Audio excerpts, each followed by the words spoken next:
Okay. All right, great. That's what the queen says. You know what? If it's okay with you, I'd like to start with you playing. Sure, okay. So it's Andrea Dawson. Yes, Andrea Dawson. Dawson. Uh-huh. Andrea Dawson. I was wondering whether it was Andrea or however you would. Those are all beautiful. All I tried to just- get my mom to call me Andrea when I was younger, but she's like, it's Andrea. It's Andrea. You even sounded like her, so you even took on her. Oh, yeah, we all did. Matter of fact, I looked in the monitor and I was like, oh my God, that's my mom. That's we are. That's Yeah, we are. yeah, I mean, we yeah. channel, right? Exactly, exactly. Oh, how wonderful. And you got into music where? And so you intersected. I probably music. got into music. I've always wanted to be a singer. I didn't know how to, because our whole emphasis was getting an education, getting a job, and then getting out of the house. So that was our thing. And you were the second of 10. Second oldest of 10, right? Right. Everybody, we're having a reasonably spontaneous conversation with Andrea Dawson. Welcome. Thank you. Well, come in and enjoy this because we're going to have some music and we're going to have some fun, and it'll be just the two of us. Cool. All right. Let's do So that. this is where you were growing up, and then so in your adolescence, I mean, did you sports was a metaphor for you, right? I mean, you got involved in sports and played basketball, right? Right. We played basketball. It was a small country school, and so it was during the 70s, and it was leading outside of the civil rights movement. And so in our school, we demanded that we had a girls' basketball team. And so we were the first. This is girls. Title IX, right? Yeah, Right, the Title when it first came. Right, What so was what was your consciousness of the civil rights movement? What were you? Was it talked about at home? What were you? Tell me about the experience. Well, we were. Since we were really out in the country, we didn't really, other than experiencing stuff over top of, black people, period. In our little town, there was not a whole lot of people, period. Yeah. But so I didn't really feel the effects of racism as much as the older people did. And so, but by that time, black people had become more powerful, and they're speaking out, and then they're demanding of rights and so forth. And so that's whenever I came of age. Right. Was during that time. And I remember the transition from civil rights as a young girl. I remember seeing marches on TV, and I remember when Martin Luther King was killed, and, John F. Kennedy and those ones. And I remember the family being afraid, you know, for what the future would hold. But they were also felt powerful. Yeah. God, and then you also connected with song. Did you know that you wanted to be a professional singer? And how did that come about? Well, I think that because I had a really bad speech impediment growing up, so I was a really bad stutterer. So the only time that I could find release was through music, and also to have other people feel something. So I remember my very first taste of any music or singer that touched me was Mahalia Jackson in Imitation of Life. Yeah. Wow. So I remember as a little kid watching that, and I remember Mahalia Jackson singing, and I looked around the room, and all of my aunts and my mom and everybody was crying, and they just, were feeling that. And I was like, oh my goodness, that's what I want to do. And so from her on, I tried to imitate the way she sang. I tried to imitate the way Aretha Franklin sang, and anyone that sounded like they could touch, people. And so that's the type of singer that I've always wanted to be. And welcome because you are. Thank you. That song you were playing about life and about being, could you play that for us now? Sure, I would love to hear the full version, because this is a treat. Wow, listen to this. So this song was written from a song game that I was in, and I forgot even what the title was that we were supposed to use, but I call it This Is the Youngest I'm Gonna Get.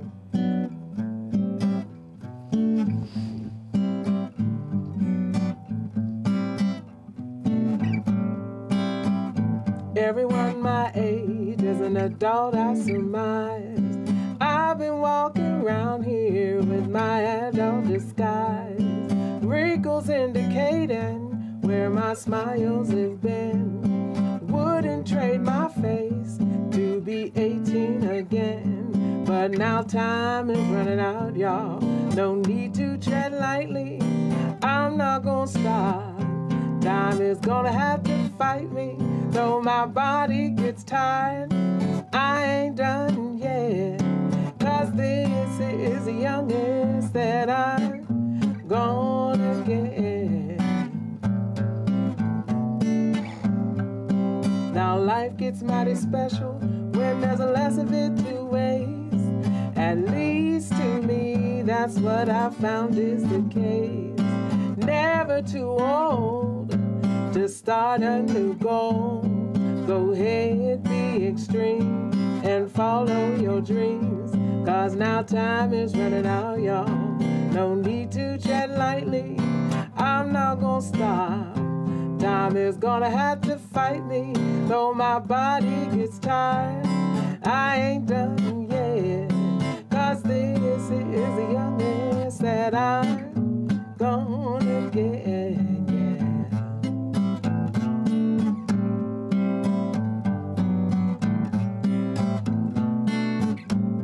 Now the longer I live, the more beautiful life becomes.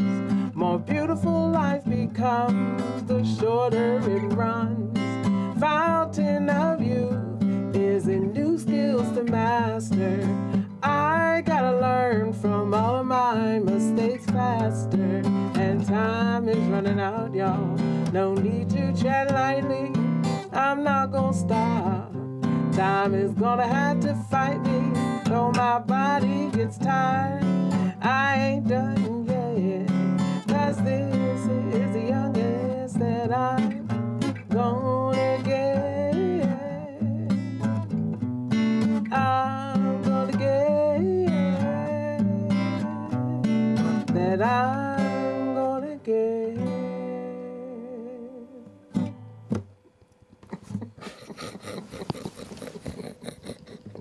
And that's the truth. And that is the truth.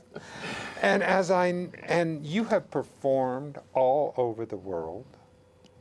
You have taken this wonderful voice and this instrument. You performed in jazz groups, right? And you performed all mostly in blues. Mostly in blues. Yeah, I just started doing the singer-songwriter thing since I've been in Austin, but most of my performance is in blues. I am so glad that you're doing that. Really? Because that song, because this song is my life. It gives me, it recognizes my age and my aging, being 70, being at this time in life. At the same time, it honors it, yet it also has this aspirational consciousness to it, Andrea. It's just amazing. I love it, and you're following that song. Oh, I mean, definitely. not only have you done that, but tell me what you are doing now. You have brought soul food and vegetarianism and brought the two to the table and said, let's play together and be nice. Yes, and I think it's What perfectly happened there? logical. What was that exactly? Tell me tell us about that, and about this part. And these are like chapters of Andrea Dawson's story. Yes, it is. And this is another chapter, but it also blends and harmonizes with the rest. So tell us about the chapter. Well, I started considering vegetarianism a while back, but I didn't really understand it, you know, but I was having some digestive issues, and I thought, well, maybe if I just cut meat out, maybe I'll just see if I feel better. Sure. And so I said, all right, I'm just going to try this for 1 week. So the 1 week, the first day, you know, I ate like my favorite vegetables, and I love vegetables, and I've always have, but I've always felt like, you know, something was missing if I didn't have meat. Exactly. So, yeah. So the first week went by, and the second week went by, and the third week, and I never did like miss meat, you know, so I was perfectly fine. And And I continued on that path the same way, and I started to develop, different recipes for some of my favorites that I thought, well, if I give up meat, I'm never going to have this particular dish again. Right. And Like I what? found out that, well, one of them is my favorite thing in the world. My mother makes the best is fried cabbage. Because we're from the Northeast in Pennsylvania, and so there was a lot of Slovakian, dishes Absolutely. that we had also. And so fried cabbage was something that I was going to miss because you start off with frying a pound of bacon, That was the very first step. Yes. But I found a butter substitute, a vegetarian butter substitute that had a little bit of garlic flavor in it, and I put the bacon, and it's absolutely fabulous. It's Wonderful. one of my biggest sellers at the food But store. how did you then decide, okay, now wait a minute, I'm going to go from this idea, now we're going to make, I'm going to make this and share this with the world, like you do with your song. Well, that one was happenstance. I didn't, it was never a dream of mine to have a food truck. Of course. So it just happens, yeah. So whenever I started to eat vegetarian, I was looking for a vegetarian soul food, and there was only one in Austin, but they were never open. It was a mother and daughter thing, and she actually lived in Houston, and she was only open up while her daughter was here. And once she graduated, then they slowly shut it down. But next door was an African food truck, Wasado, and so I used to eat there because he had greens and he had black-eyed peas, and it was stuff that I recognized. And then I went there this past summer, and he says, well, I'm happy you stopped by today because it's my last day. Yeah, so he says, if you're know anyone who wants to buy a truck, let me know. So I took a picture of us and did our little selfie, and I said, if anybody's interested in buying a food truck, Wasado is selling his. I wish I could invest in it. Sure. And so a friend of mine from Dallas and said, hey, are you serious about investing in that food truck? Because I will invest in it for you. And so they backed me, and that's what happened. And isn't that interesting how we use the internet can expand what our definitely. consciousness is, and now you're getting a chance. Well, what is the experience of doing a food truck? What is that? Well, it has been very interesting because it's been a discovery for me. First of all, whenever you get the food truck, it's not, it wasn't outfitted for me because it was African food and he was using different ways of cooking. So, well, first of all, it was the construction of the truck. So I had to learn how to use sanders and paint and all those types. And I was like already way out of shape, like way, because I was very sedentary other than, some gigs here and there. So this was a big adventure for me to try and get the truck up and running. And so I decided that, I wasn't going to hide this. I put it on Facebook every day, no matter what I did, I put it out there. So a lot of people came along with me on the journey. They saw me struggle. They heard about me like changing up paints, and I decided to put out what color should I paint this or what wallpaper. I had them vote on it. So a lot of people came along with me on the journey. And so those are my like diehard customers. And some people still will come by and go like, I saw the very first post that you were out there when you walked through and you didn't have electricity. And so, yeah, it was all out in the open. And after getting the truck done and having a lot of friends stop by, a lot of people donated like, so many things. All type of cooking utensils. And then I put a Amazon wish list, and I just had people like, if you want to help out, you can. And they bought everything on my wish list for the truck. So this is what excites me about this. A lot of different things excite me about it, but it is you're putting it out to the universe and definitely. seeing how we can be supportive. There is a principle there. It's like to me, it's like a law. And I think about this thing because we're trying to redefine in our brains what privacy is in the 21st century. What does privacy mean? When there are well, there are cameras here. There are cameras everywhere. There's a camera in my phone. There's a so what is actual privacy? So what if I were to behave as if everything was public, so that I could, instead of having this public and private persona, I could just be Dennis. I can just be that, and yeah, well, no, it's not. Everybody's not going to like it, and not everybody's going to want. But there's going to be a constituency for that, and I don't have to keep carrying the artifice. I don't have to carry that around. I can be who I am. Exactly. You know, but there's still a hidden, you know, part of it that is, like, so now I can't put out a lot of my political standings as far as what I believe, because I don't know who the public might be. Exactly. So some of that has to be curtailed, or I wouldn't say it has to be curtailed. It just naturally is, because I'm in another thing. So I want to talk about food, and I want to talk about this particular thing, and not exactly that. But whenever they do cross, I'm not holding back on anything. So, so that part of it is. It's a little bit unnerving whenever you meet someone and you don't know who this person is, but they know everything about you. Yes. Yeah, that's kind of unnerving. And, but wouldn't it be the same thing in your music? I mean, exactly. where you're, so I'm pretty used to it. But but in this particular realm, it's different, because I'm not performing, you know, and I expect people to know who I am performing, but not whenever I'm just, you know, in the truck working or what have you. But you know, it's feels pretty natural, because that is what I intended it to do.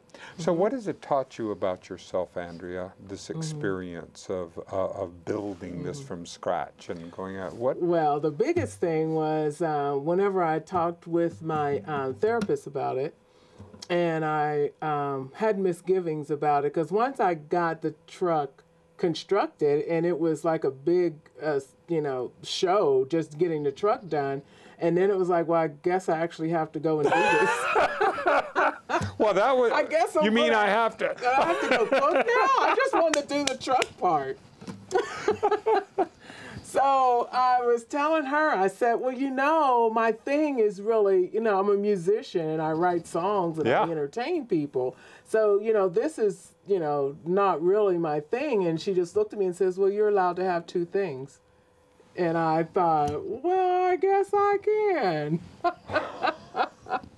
You can have more than one thing. And so that's whenever I was like, okay, so I can have more than one thing, because I always thought, you know, if you were a musician, that's who you are and that's your persona. Your identity, Yeah, your identity. But then I was like, well, I can be a cook and a you know, food truck owner. Yeah. And so, yeah, so I came into being whenever she told me that day. Do you have something else to play with? Play some other song of Andrea Dawson that because I'm so hungry to hear your voice. Thank you. I'm hungry to come by your food truck too, but I want more voice tonight. Well, let me see. This is a song. I was wondering which songs I were going to play, but this one is one that I joked that I wrote this for my brother, because he had moved in with me and he wouldn't get off my sofa and go get a job. So I wrote this one about him. You're going to have to get out the house and move around. All right. It's called Move Like Somebody. Good.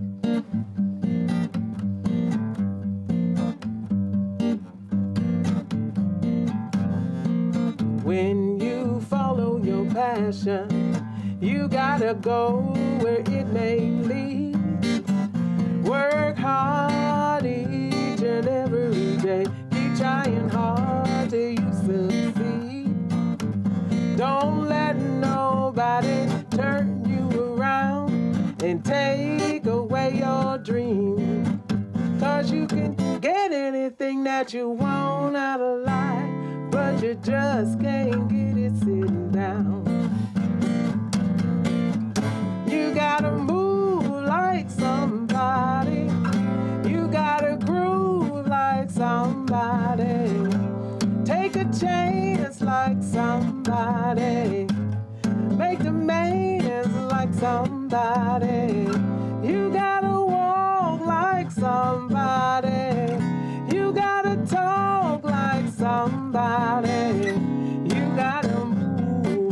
somebody. You gotta groove like somebody. 'Cause you can get anything that you want out of life, but you just can't get it sitting down. But now that you have made it, you didn't make it here all alone. Help the next one up the ladder. You gotta pass your knowledge on. Don't let nobody turn you around and take away your dreams. 'Cause you can get anything that you want out of life, but you just can't get it sitting down. You gotta move like somebody. You gotta groove like somebody. You gotta walk like somebody. You gotta talk like somebody. You gotta move like somebody. You gotta groove like somebody. You gotta walk like somebody.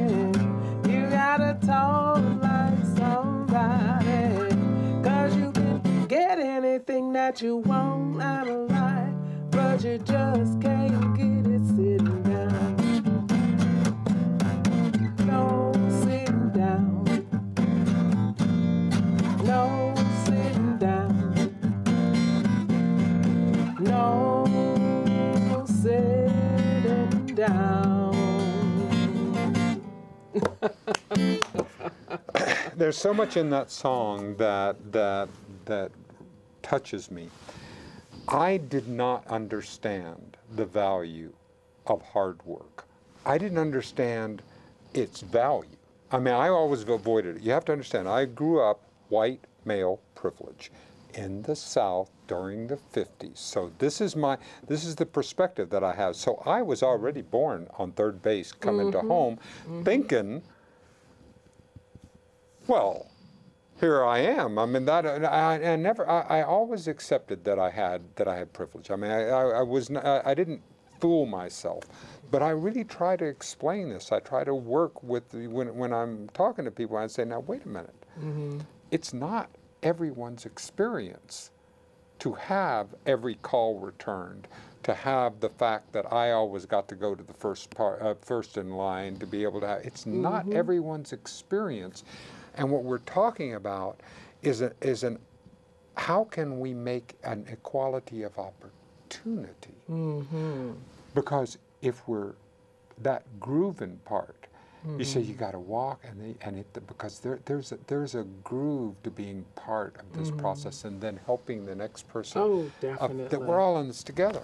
Exactly, and the food truck was a perfect analogy for that, because it was a friend of mine in Dallas who invested in it for me. And so the thing that she said is that, I've tried to do this for my son, but he doesn't see a value in it, and he just squanders my money away.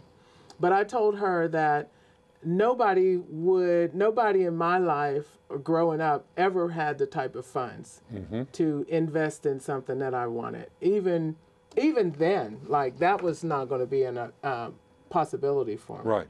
But she saw that, and she was able to afford that. And so that's what,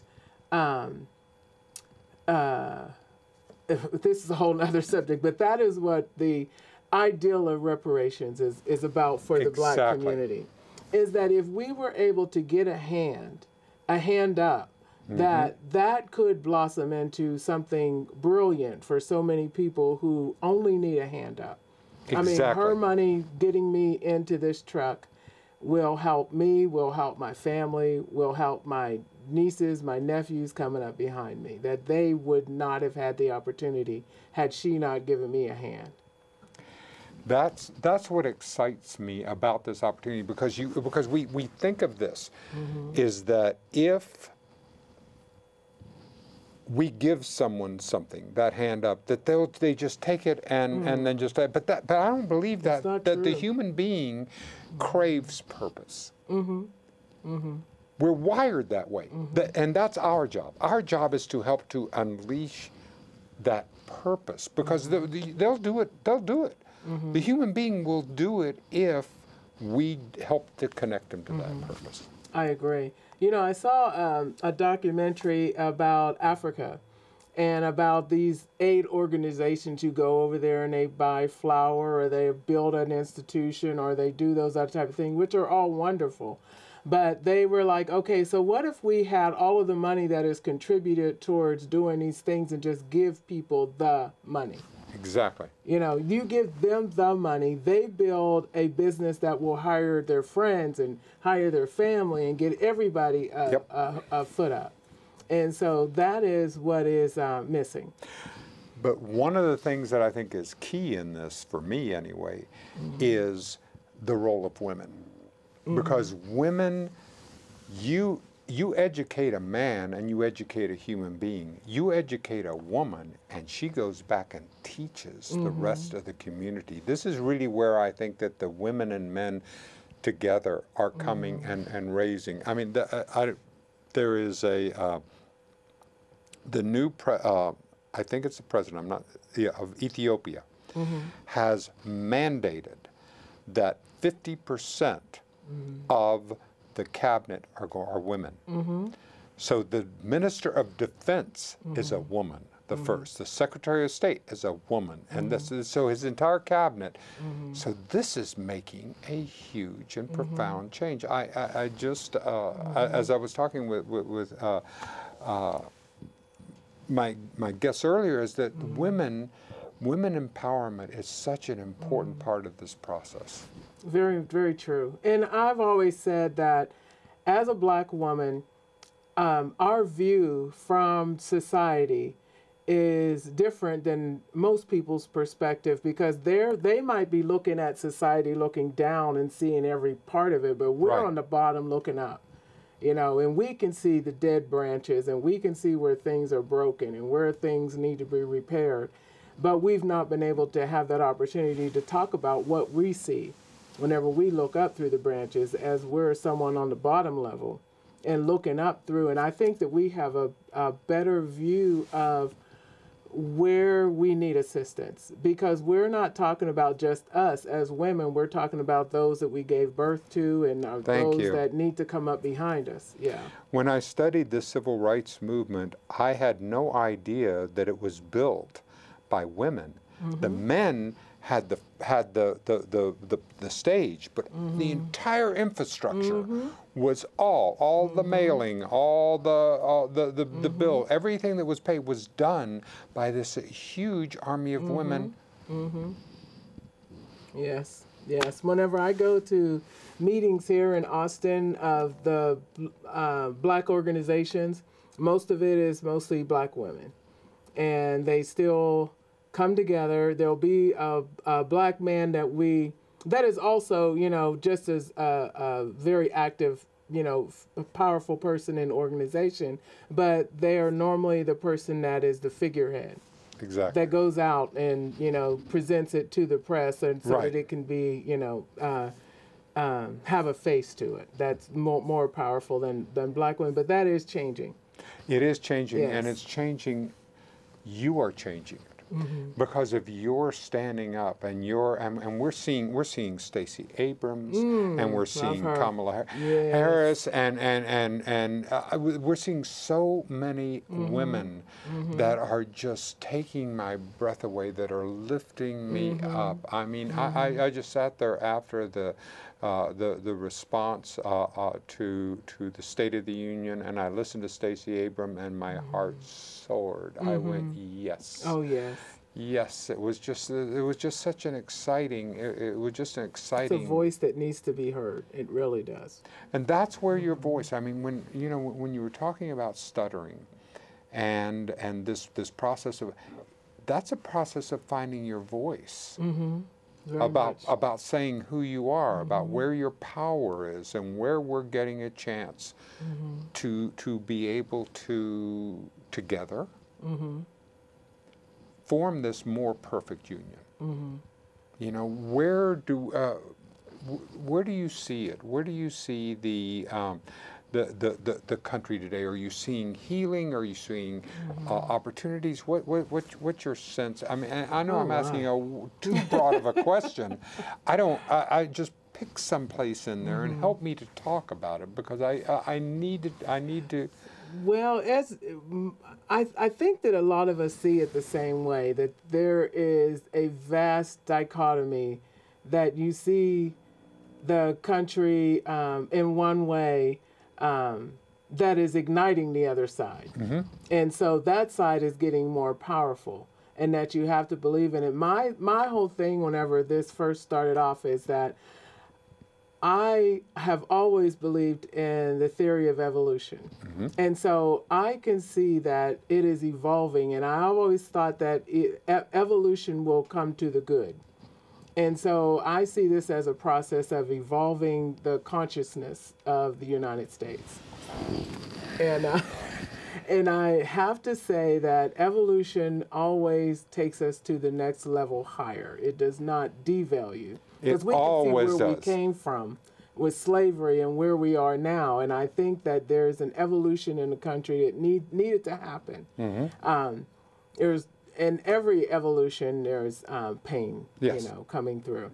But there's a backlash and the staggering as we're moving forward. But it's the arc. It's the arc. It always comes through, and that's what on my Facebook post I was always positive that this is going to work out, because that's the way history has always worked out. There's going to be some pain on the way there, but I think it'll always work out. I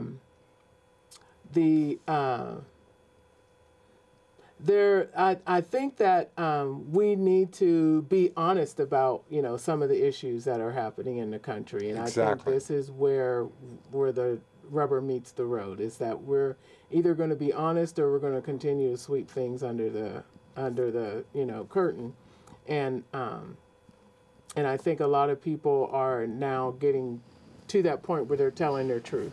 Yes, I agree, and that's what I'm about. That's what I want to do, is to have, because I believe that if we have conversations, with one another, and we meet one another, my optimist, my soul says is that there will be healing there, because once I recognize myself in you. I can be more peaceful about it. I can see who I am, and I can see in you, I can see my aspirations, and I can see my tenacity, and I can see my compassion, and I can see my strive for social justice. I can see all that in you, and I can go, well, I can't recognize it in you if it isn't in me too, and so I can grow that too. Exactly. And it's painful the other way around. As far as this growth is that not everybody's coming along. No. So it is like, that is something about Facebook, is that you can see where people are, what their mind is. You know?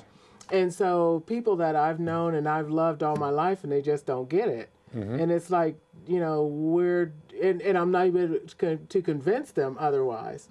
And so that is very, very, very sad. Yeah. That some people you either have to cut and let go and just understand that they are not going to come along, that they are stuck in an old mode of thinking, and it's very unfortunate, but you can't stay there with them. No. Yeah. No. That's well, we sad. can just let go and let God and move down the force. Exactly, but we can't have them try to abridge the whole conversation either. Thank you. Thank you thank you, Andrea, and thank you. Well, thank you for having me. I appreciate it so much. Let's see if I can do this without. I appreciate you